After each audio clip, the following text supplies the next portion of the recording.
ఒక నాటకాన్ని కొనసాగిస్తున్నారు, ఒక డ్రామాని కొనసాగిస్తున్నారు. ఇది జస్టిస్ కోసం జరుగుతున్నది కాదు, ఇది జరుగుతున్నది విచారణ కూడా కాదు. ఇది తెలంగాణ వ్యతిరేక శక్తుల ప్రేరణతో రేవంత్ రెడ్డి సాగిస్తున్నటువంటి ప్రతీకార పర్వం.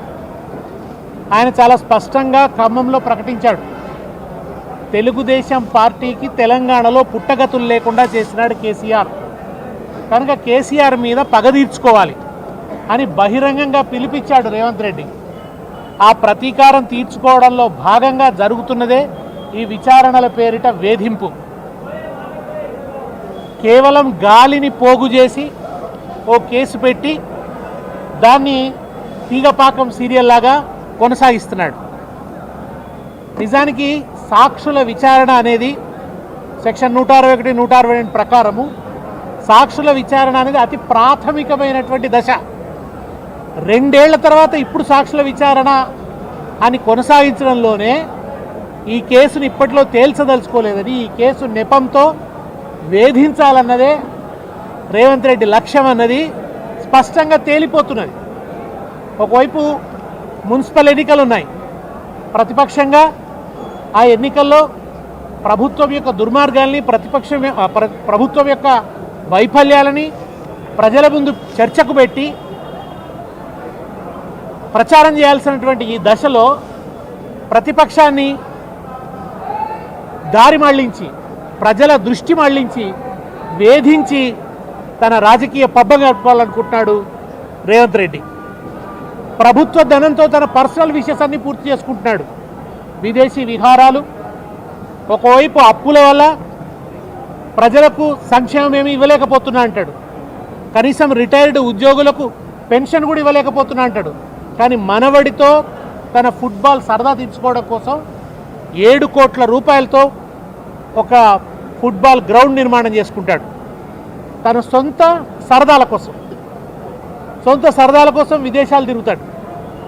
సొంత సరదాల కోసం లక్షల రూపాయల ఫీజులు కట్టి హార్వర్డ్లో చేరి ఆ అమెరికన్ యాక్సెంట్ ఈయనకి ఏం అర్థమవుతుందో అర్థమవుతలేదో కానీ, ఎందుకంటే ఈయనకి ఇంగ్లీష్ అంటేనే పెద్ద భయం. ఇంగ్లీష్ వచ్చిన వాళ్ళని చూస్తే భయం. ఆ ఇంగ్లీష్ వచ్చిన వాళ్ళను నిరంతరం దాడి చేస్తుంటాడు సూటిపోటి మాటలతో, ఆ న్యూనతతో ఏడుస్తుంటాడు ఎప్పటికీ. అటువంటి మనిషి హార్వర్డ్లో తానేదో నేర్చుకొని వస్తా అని పోజు కొడుతూ దానికోసం కూడా దుర్వినియోగం చేస్తూ పూర్తిగా పరిపాలనను గాలికి వదిలేసి భయంకరమైనటువంటి ఒక ఎమర్జెన్సీ తరహా పరిస్థితుల్ని సృష్టిస్తూ ఇవాళ వేలాది మంది కార్యకర్తలను అరెస్ట్ చేస్తున్నారు. శాంతియుతమైనటువంటి నిరసనలకు కూడా అవకాశం ఇవ్వడం లేదు, భయంకరంగా వేధిస్తున్నారు. ఇదంతా కూడా తెలంగాణ వ్యతిరేక శక్తుల అండదండలతో, పచ్చ పత్రికల అండదండలతో జరుగుతున్నటువంటి దాడి. ఇంకో పక్క ఓ పత్రికాధిపతి కేసీఆర్ను అరెస్ట్ చేస్తే తెలంగాణ ఆత్మగౌరవానికి విఘాతమా అని చెప్పి రాస్తున్నాడు ఆయన. చంద్రబాబు నాయుడు అరెస్ట్ చేస్తే తెలుగువారి ఆత్మగౌరవం మీద దాడి. ఎన్టీ రామారావు గురించి ఏమన్నా మాట్లాడితే తెలుగువారి ఆత్మగౌరవం మీద దాడి. ఆంధ్రప్రదేశ్లో జరిగిన పరిణామాలకు హైదరాబాదులో అల్లర్లు సృష్టిస్తుంటే, లేదా హైదరాబాదులో నిరసనలు చేస్తుంటే ఇదేమిటి ఇక్కడేమి సంబంధం అని కేటీఆర్ అడిగితే దాన్ని పెద్ద వివాదం చేసి ఇక్కడ ఉన్నటువంటి ఒక సామాజిక వర్గాన్ని బీఆర్ఎస్కి వ్యతిరేకంగా మార్చడానికి ఇదే పత్రికలు ప్రయత్నం చేసినాయి. ఆ పత్రికలు ఇవాళ ఏమంటాయంటే కేసీఆర్ అంటే తెలంగాణ ఆత్మగౌరవం అని. ఖచ్చితంగా కేసీఆర్ అంటే తెలంగాణ ఆత్మగౌరవం.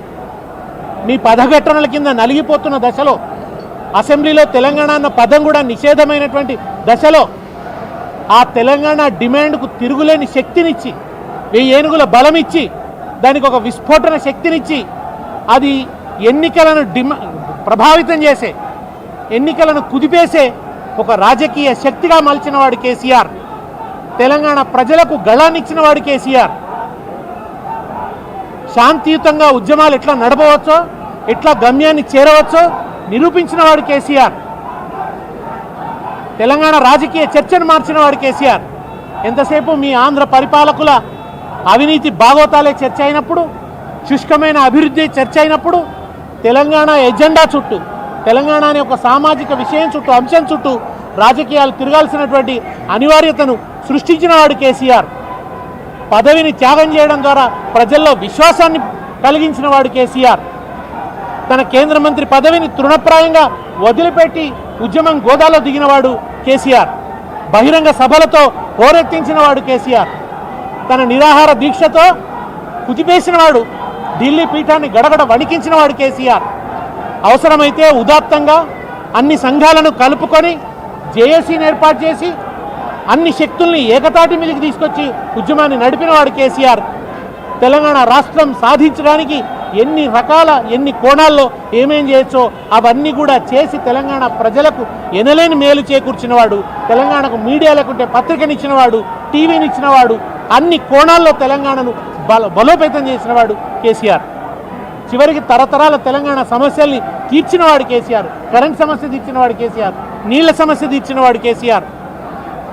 ఇన్ని రకాలుగా తెలంగాణ సమాజానికి మేలు చేసిన వ్యక్తి మీద కేవలం ప్రతీకార దాడి జరుగుతుంటే, ఆయన వ్యక్తిత్వాన్ని మలినం చేసేటువంటి కుట్ర జరుగుతుంటే, బురద జిమ్మడమే పనిగా జరుగుతుంటే, ఆయన ఉద్యమంలో ఆయనకు వచ్చినటువంటి కీర్తిని మసకబార్చాలనే కుట్ర జరుగుతూ ఉంటే, ఆ కుట్రలకు వ్యతిరేకంగా తెలంగాణ సమాజం ప్రతిస్పందిస్తుంది.